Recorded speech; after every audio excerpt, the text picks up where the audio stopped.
So KSIS Academy welcomes you all. KSIS Academy welcomes you all. Students,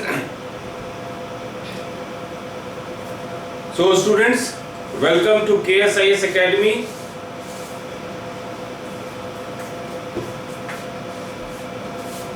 So, yes, Amrinder, good afternoon. Bhaskar, good afternoon. Is it audible? Is it visible? दिखाई दे रहा है? Students दिखाई दे रहा है?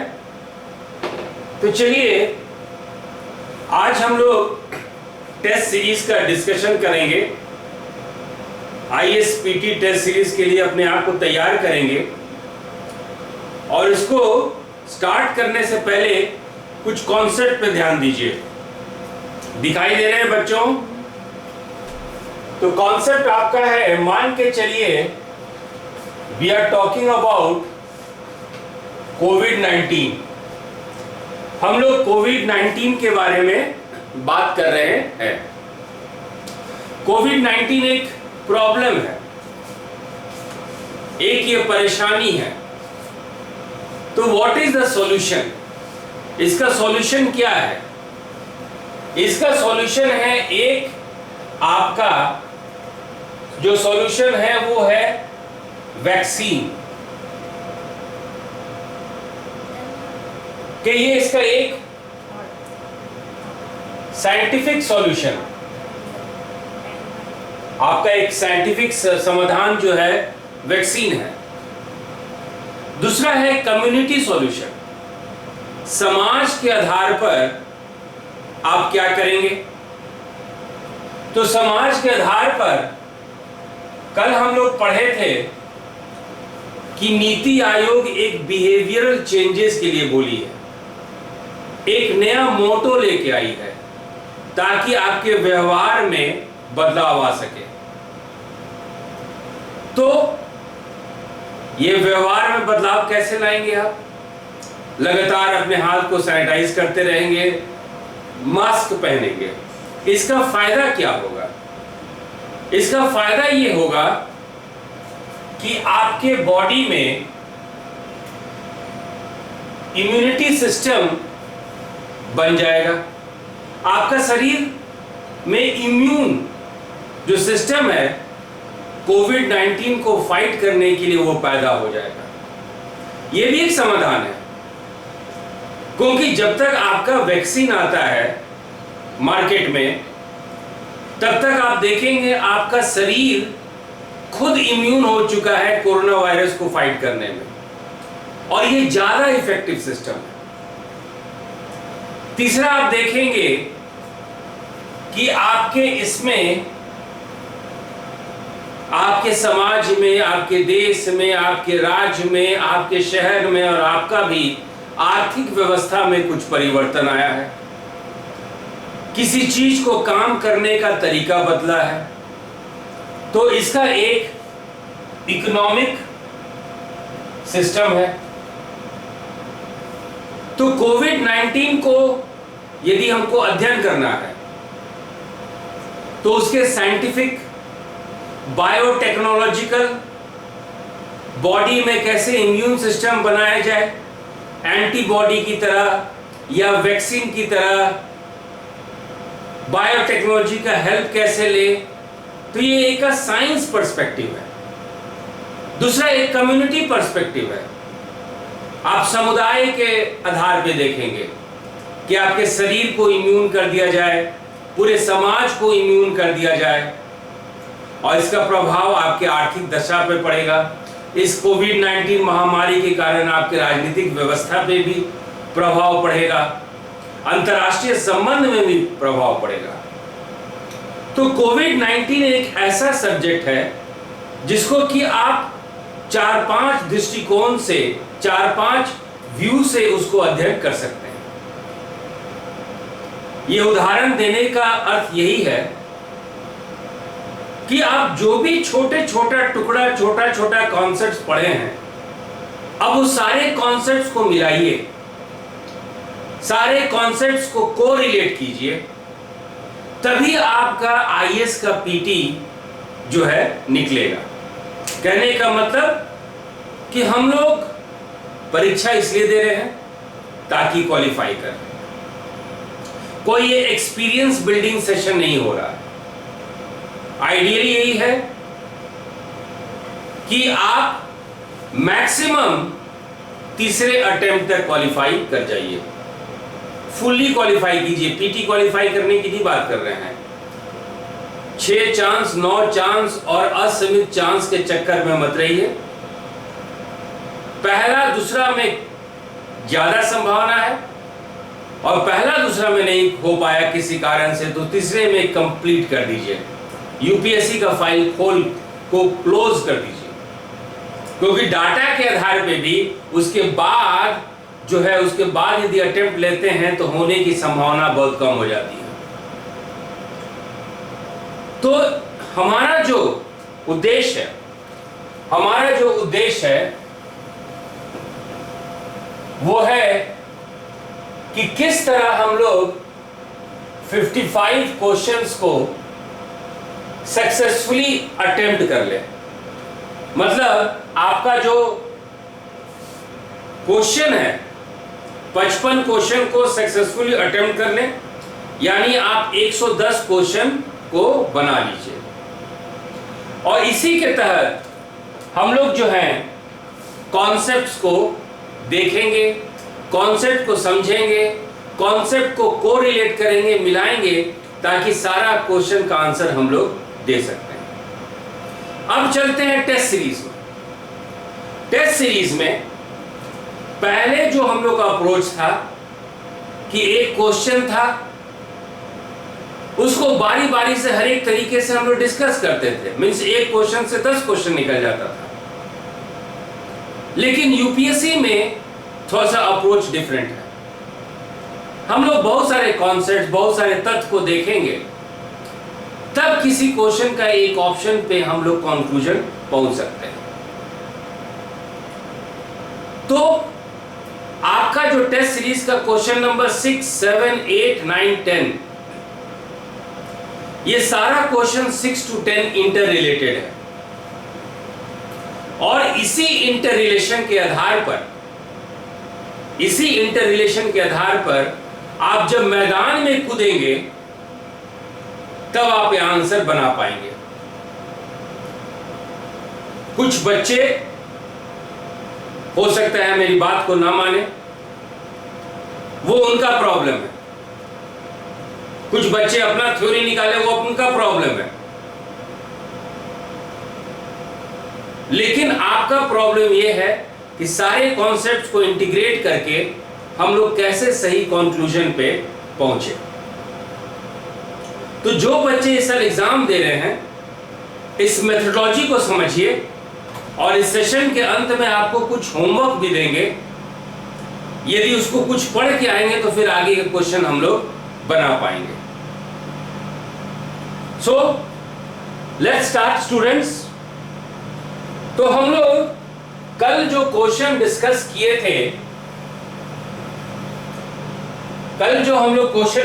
किए थे, उसमें एक क्वेश्चन था जीनोम पे, एक क्वेश्चन था आपका जीनोम पे, एक क्वेश्चन था आपका जीनोम पे। दिखाई दे रहा है?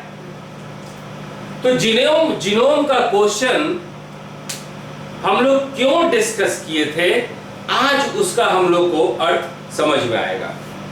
अब देखिए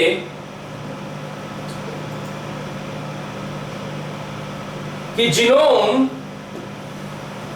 हम लोग किसको कहते हैं। जीनोम एक शब्द है, जीनोम एक कॉन्सेप्ट है, और इस जीनोम कॉन्सेप्ट के अंदर कुछ फैक्ट्स हैं और कुछ कॉन्सेप्ट्स हैं। तो पहला आयाम, पहला अर्थ जीनोम का हम लोग ये लेके चलते हैं कि उसमें डीएनए है, यानी वो गुण है, यानी वो फिनोटाइप है, यानी वो जीनोटाइप है। जो कि आपके पर्सनालिटी को परिभाषित करता है, जो कि आपके व्यक्तित्व को, आपके शारीरिक बनावट को जो है परिभाषित करता है। तो जीनोम में आपका डीएनए होता है। जीनोम में हम लोग ये देखें कि आरएनए होता है। यदि जीनोम में डीएनए और आरएनए दोनों है तो डीएनए आरएनए क्या है? ये आपके शरीर का केमिकल कॉम्पोजिशन है, ये आपके शरीर का रासायनिक घटक है। और इसको यदि आप बदलते हैं या इसमें कुछ छेड़छाड़ करते हैं, यदि आपके पास तकनीक है कि जीनोम में जिसमें कि डीएनए और आरएनए हो,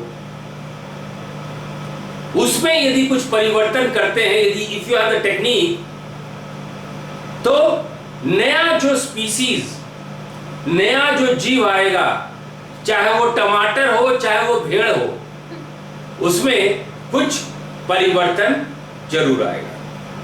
ये इस पॉइंट को समझ में आया स्टूडेंट्स?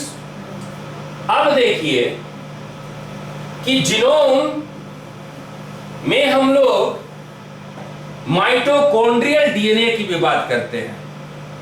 कहने का मतलब कि आपके पास जो आप पढ़े हैं सेल्स में, कोशिका में, माइटोकॉन्ड्रिया, पावर हाउस रटे होंगे आप लोग, तो वो तत्व भी जीनोम में होता है। यानी जीनोम में माइटोकॉन्ड्रियल डीएनए भी होता है।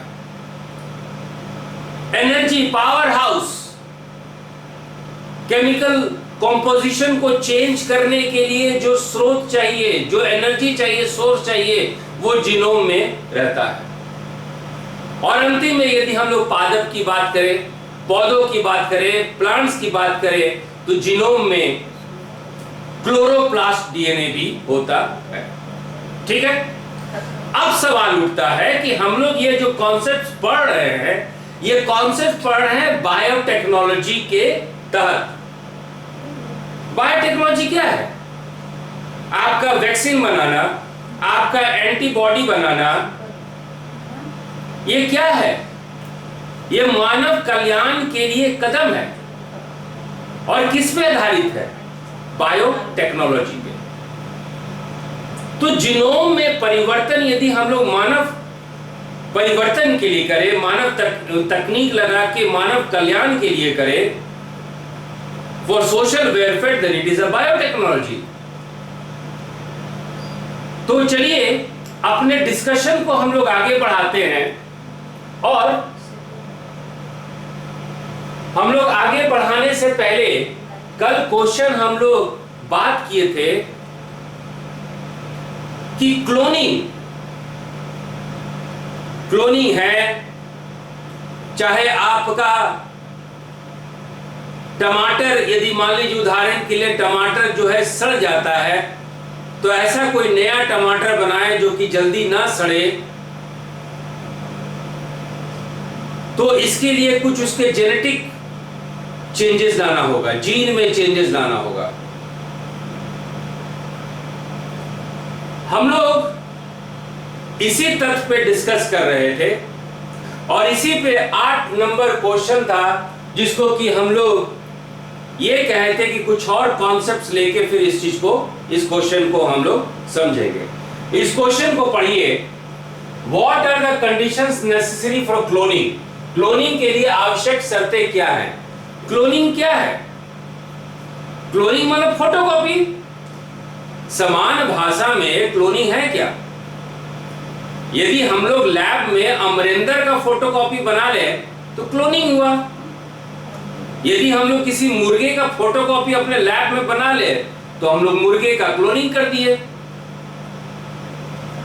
तो ये क्लोनिंग होता कैसे है? और बायोटेक्नोलॉजी का कैसे हम लोग मदद लेंगे? तो इस चीज को समझिए कि एक साइंस में बिहेवियरल चेंजेस आया है, एक अप्रोच में बदलाव आया है, और इसी बदौलत के कारण ही आज आपके पास किसी भी बीमारी का वैक्सीन है। तो चलिए इसको हम लोग डिस्कस करते हैं। क्वेश्चन 8 के परिप्रेक्ष्य में। याद रखिएगा, एक नाम है रेनी डेस्कार्टस। रेनी डेस्कार्टस, रेनी डेस्कार्टस, ये नाम जरूर याद रखिएगा। रेनी डेस्कार्टस, ये 17वीं शताब्दी के 17th सेंचुरी के एक ये दार्शनिक थे। ये मैथमेटिशियन भी थे, ये गणितज्ञ भी थे, और ये जीव विज्ञान के ज्ञाता भी थे, एक बायोलॉजिस्ट भी थे। और ये अपने नॉलेज को मानव कल्याण के लिए इस्तेमाल किए, फॉर ह्यूमन वेलफेयर। और इस समय से जब भी हम लोग साइंस में एडवांस स्टेज की बात करते हैं, जैसे कि फिजिक्स में एडवांस स्टेज की बात करते हैं, तो आपका इंजीनियरिंग आया, टेक्नोलॉजी आया, तो इसका उद्देश्य क्या है, मकसद क्या है, मानव कल्याण। यदि बायोलॉजी में हम लोग एडवांस स्टेज की बात करते हैं, तो इसका उद्देश्य क्या है, इसका मकसद क्या है, मानव कल्याण। तो अब जो साइंस का जो अप्रोच हो चुका है वो है आपका, उसको हम लोग कहते हैं एंथ्रोपोसेंट्रिक। याद रखिएगा, इंग्लिश मीडियम और हिंदी मीडियम के बच्चे अब जो हम लोग अप्रोच लेते हैं साइंस में, उसको कहते हैं एंथ्रोपोसेंट्रिक। एंथ्रोपोसेंट्रिक या मानव केंद्रित। दिखाई दे रहा है? Are you able to see? Anthropocentric दोनों ग्रुप के बच्चे दिखाई दे रहा है? तो एंथ्रोपोसेंट्रिक या मानव केंद्रित। तो अब जो साइंस में जो अप्रोच लिया जाता है उसको हम लोग मानव केंद्रित या एंथ्रोपोसेंट्रिक से परिभाषित करते हैं। और जब हर्बर्ट बोयर और स्टैनले कोहेन, जिनके बारे में हम लोग कल पढ़े थे, इन्हीं के खोज से हम लोग इस निष्कर्ष पर पहुंचे कि डीएनए में परिवर्तन हो सकता है। कहने का मतलब है कि कोहेन और बोयर के योगदान से बायोटेक्नोलॉजी का नींव रखा गया। और इसके बाद बायोटेक्नोलॉजी को परिभाषित किया गया कि आपका बायोटेक्नोलॉजी है क्या।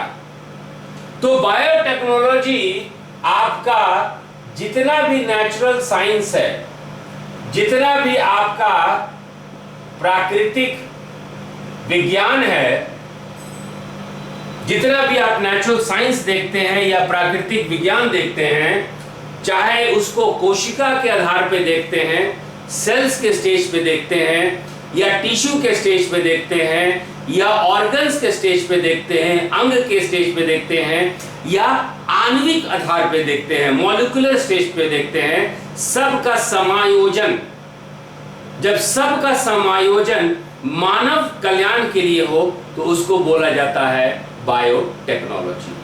Means integration of natural science at the level of cells, at the level of organs, at the level of molecules for the welfare of human beings is known as biotechnology.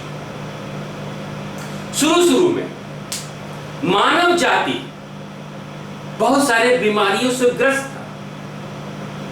किसी बच्चों आप देखिए, Covid जो है पूरा फैला हुआ है, लेकिन किसी को ये बीमारी हो रहा है और किसी को बीमारी नहीं हो रहा है।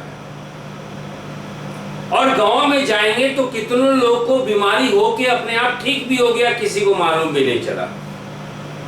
ये अंतर क्यों? ये अंतर है इम्यून सिस्टम।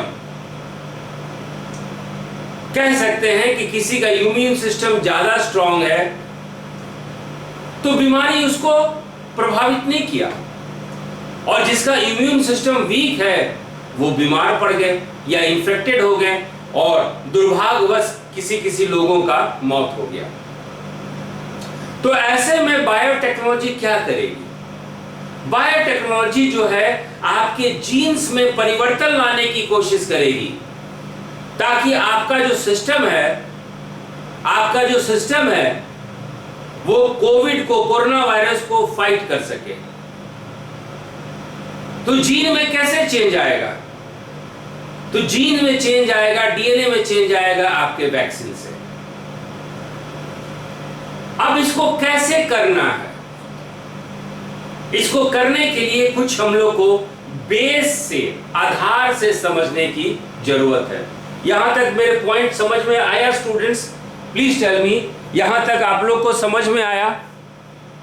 यहां तक समझ में आया स्टूडेंट? समझ में आया स्टूडेंट्स? Tell me.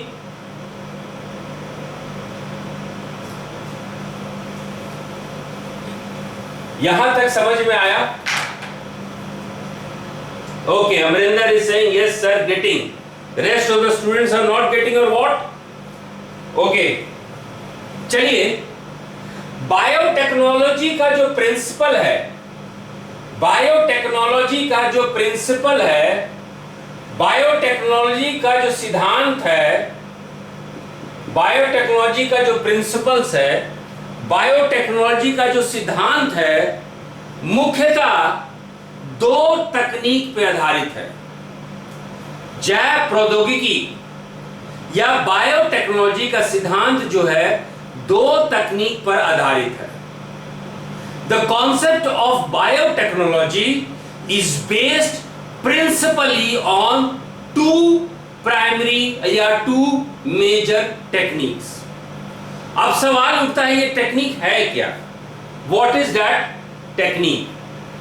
तो पहला टेक्निक हम लोग देखते हैं, यदि स्लाइड्स को देखिएगा तो पहला टेक्निक है जेनेटिक इंजीनियरिंग, आनुवांशिक इंजीनियरिंग। मतलब ये आपका क्रोमोसोम है, गुणसूत्र है और इसके क्रोमोसोम में परिवर्तन। ये देखिए कैंची है जो कि डीएनए को काट के अलग कर दे रहा है। ये स्लाइड को देखिए। तो पहला जो तकनीक इस्तेमाल किया जाता है बायोटेक्नोलॉजी में, उसको हम लोग जेनेटिक इंजीनियरिंग कहते हैं, उसको आनुवांशिक इंजीनियरिंग कहते हैं।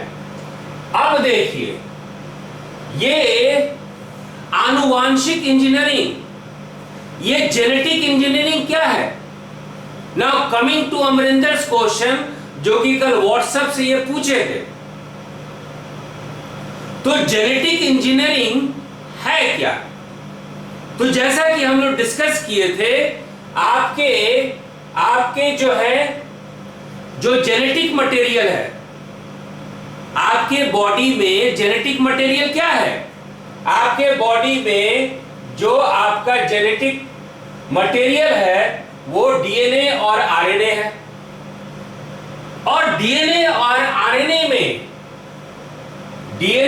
आरएनए में आनुवांशिक इंजीनियरिंग के द्वारा, डीएनए और आरएनए में जेनेटिक इंजीनियरिंग के द्वारा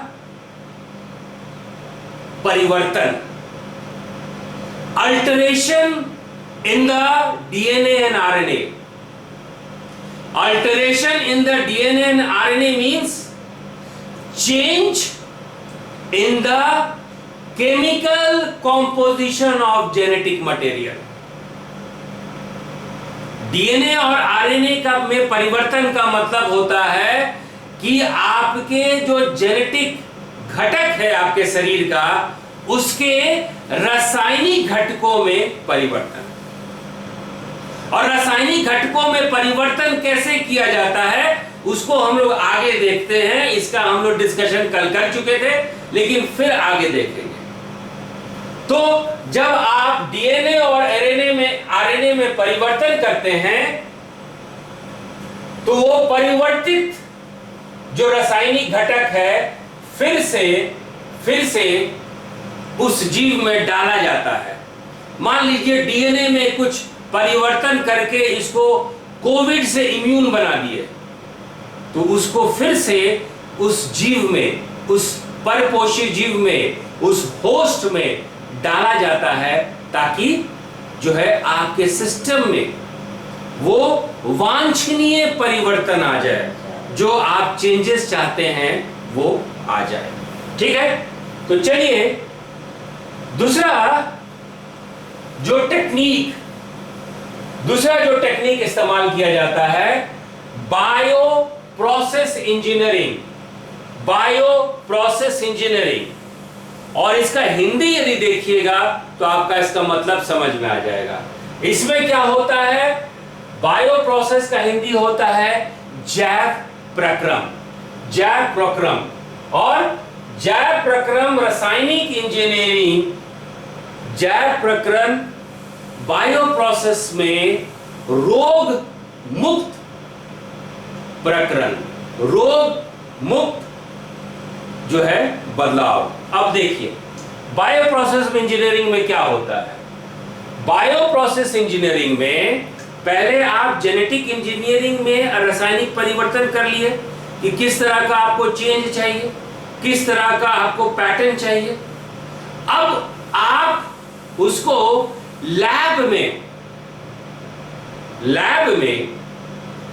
या मान लीजिए आप कोरोना का वैक्सीन ही बना रहे हैं, तो लैब में सही एनवायरनमेंट देंगे, सही तापमान टेम्परेचर देंगे, ताकि वो माइक्रोब जो आप चाहते हैं, वो सूक्ष्म जीव जो आप चाहते हैं, जो कोरोना से लड़ाई कर सके, आप उसको बड़े पैमाने में जैसा आप चाहते हैं विथ जीरो डिफेक्ट वैसा पैदा हो सके।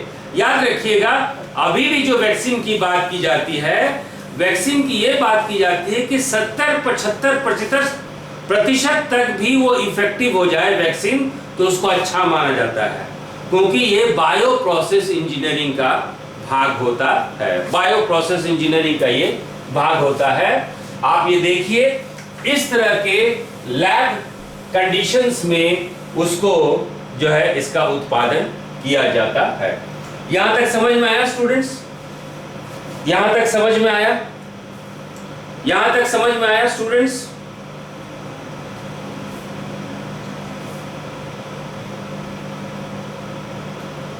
उस लैब में क्या होता है, सूक्ष्म जीव संदूषण रहित, मतलब ऐसे माइक्रोब का, ऐसे सूक्ष्म जीव का, ऐसे यूकैरियोटिक सेल का, ऐसे यूकैरियोटिक कोशिकाओं का निर्माण होता है जो कि आप जैसा रिजल्ट चाहते हैं वो लेकर आए। तो यही होता है बायो प्रोसेस इंजीनियरिंग में। ठीक है, तो अब जो है यहां तक समझ में आया, तो हम लोग थोड़ा सा कॉन्सेप्ट को आगे बढ़ाएंगे। यहां तक समझ में आया स्टूडेंट्स? ताकि हम लोग कॉन्सेप्ट्स को आगे बढ़ाएं, चलिए अब जो है जेनेटिक इंजीनियरिंग के पीछे क्या सोच है, आनुवांशिक इंजीनियरिंग जो बायोटेक्नोलॉजी में लगता है, इसके पीछे सोच क्या है? इसके पीछे सोच जो है प्राकृतिक है, नेचुरल है। कहने का मतलब कि जीवों में दो तरीके का प्रजनन होता है। There two types of reproduction. पहला है आपका लैंगिक जनन यानी सेक्सुअल रिप्रोडक्शन।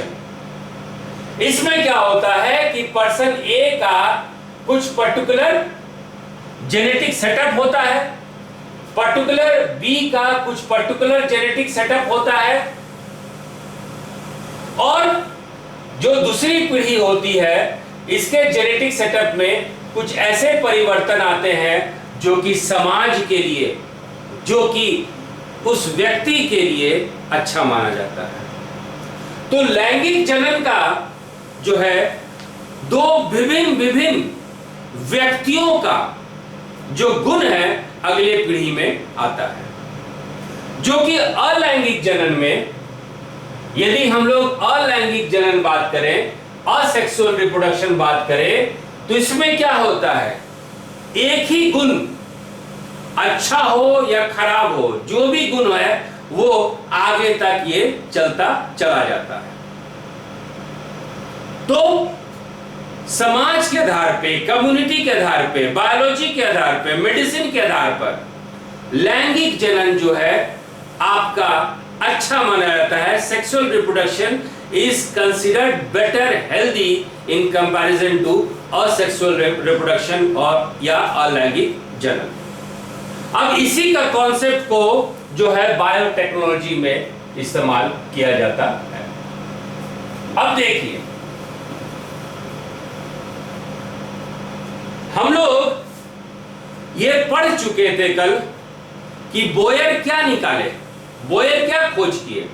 बोयर ये खोज किए कि एक प्रतिबंधित एंजाइम है, एक रेस्ट्रिक्टेड एंजाइम है, और ये रेस्ट्रिक्टेड एंजाइम जो है डीएनए को काट देता है, और जब डीएनए को काटता है तो चिपचिपा जगह छोड़ देता है, यानी साटने के लिए जगह छोड़ देता है।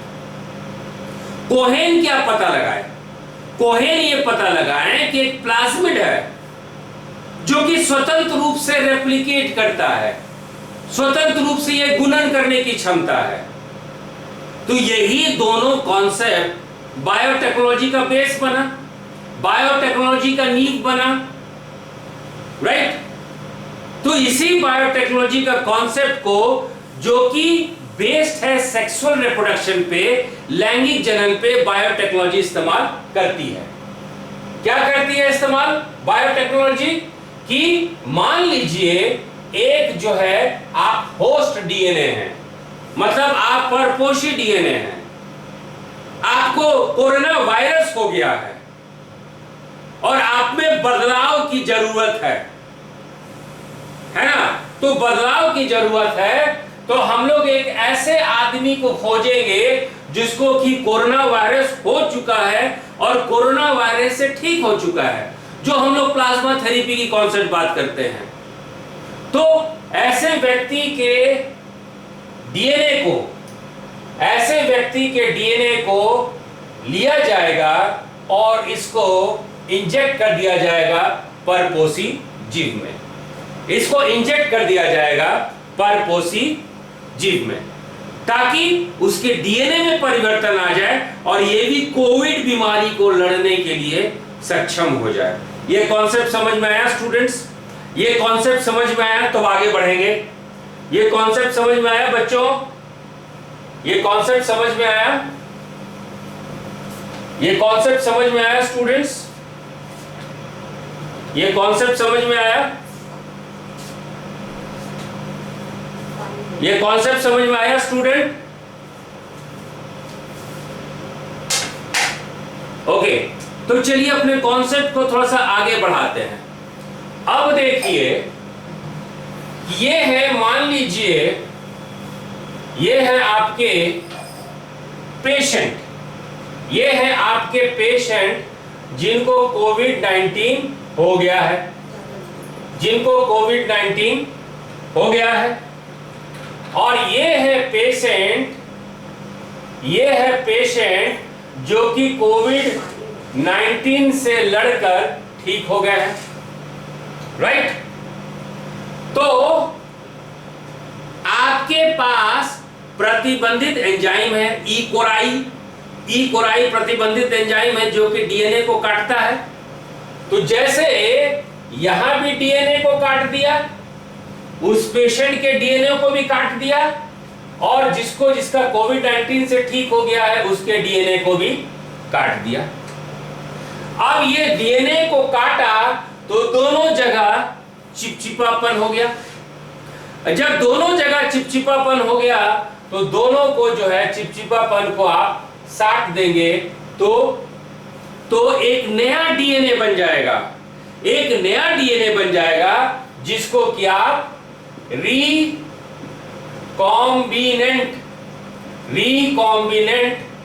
डीएनए कहते हैं, जिसको कि आप रिकॉम्बिनेंट डीएनए कहते हैं, जिसको कि आप पूर्ण योगज डीएनए कहते हैं, जिसको कि आप पूर्ण योगज डीएनए कहते हैं, जिसको कि आप रिकॉम्बिनेंट डीएनए कहते हैं।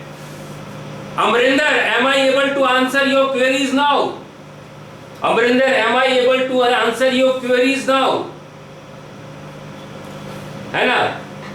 Am I able to answer your queries now? इसी प्रोसेस को हम लोग जेनेटिक इंजीनियरिंग कहते हैं। और इसी जेनेटिक इंजीनियरिंग से जीन का आदान प्रदान होता है, जीन का ट्रांसफर होता है। और यदि हम लोग लैब में किसी व्यक्ति के जैसा किसी को बना लिए, किसी भेड़ के जैसा किसी को बना लिए, किसी का फोटोकॉपी लैब में बना लिए, उसी को हम लोग क्लोनिंग कहते हैं।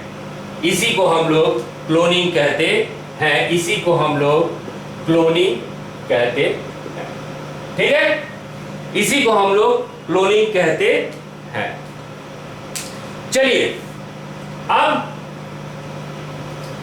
अब देखिए आगे का कॉन्सेप्ट है संतति कोशिका, प्रोजेनी सेल्स।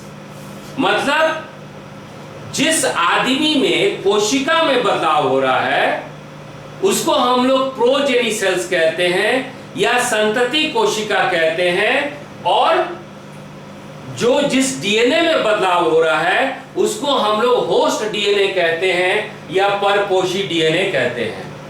तो दो कॉन्सेप्ट है, संतति कोशिका और परपोषी डीएनए। कहने का मतलब जिस व्यक्ति में आप बदलाव ला रहे हैं उसी के कोशिका के स्तर पे उसको संतति कोशिका या प्रोजेनी सेल्स कहते हैं। और डीएनए के आधार पे उसको परपोषी डीएनए या होस्ट डीएनए कहते हैं। ठीक है, अब देखिए, अब सवाल ये उठता है कि कहीं भी आप जाके डीएनए इंजेक्ट कर देंगे तो दूसरा डीएनए बन जाएगा? नहीं।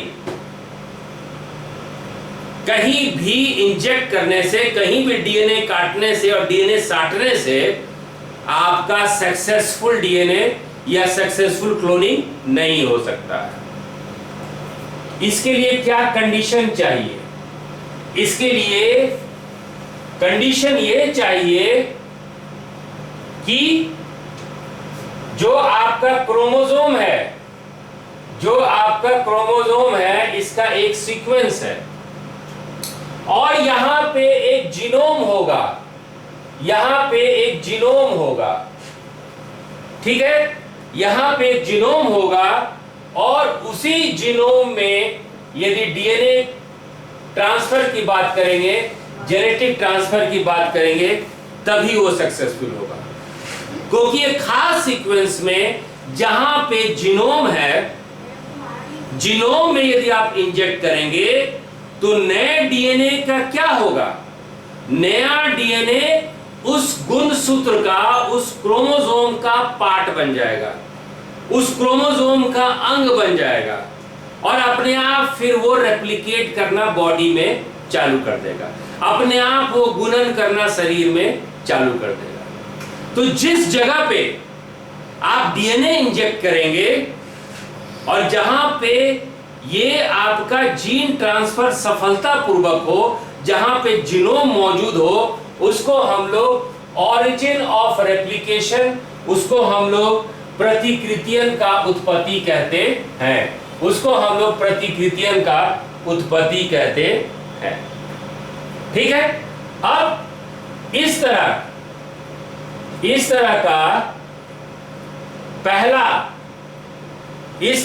पहला जो एक्सपेरिमेंट किया गया था, ये 1972 में 1972 में बोयर और कोहेन जो है, बोयर और कोहेन, ये दोनों मिलके सफलतापूर्वक इस तरह का एक्सपेरिमेंट जो है सैल्मोना टाइफोरियम, ये आपके बैक्टीरिया में किया गया था। सबसे पहले इस तरह का जेनेटिक ट्रांसफर सैल्मोनेला टाइफोमीरियम में किया गया था। सबसे पहले सैल्मोनेला टाइफीमिरियम में कहा गया था। ठीक है, अब देखिए इसके आधार पे ये क्वेश्चन को सॉल्व कीजिए आप लोग।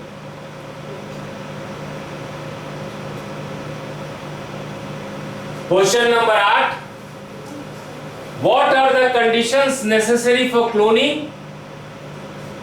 तो ऑरिजिन ऑफ रेप्लिकेशन, पहला है कि प्रतिकृति की उत्पत्ति का पॉइंट देखा जाए और वहां पे हम लोग जीनोम देखेंगे और जीनोम में डीएनए भी होना चाहिए और आरएनए भी होना चाहिए।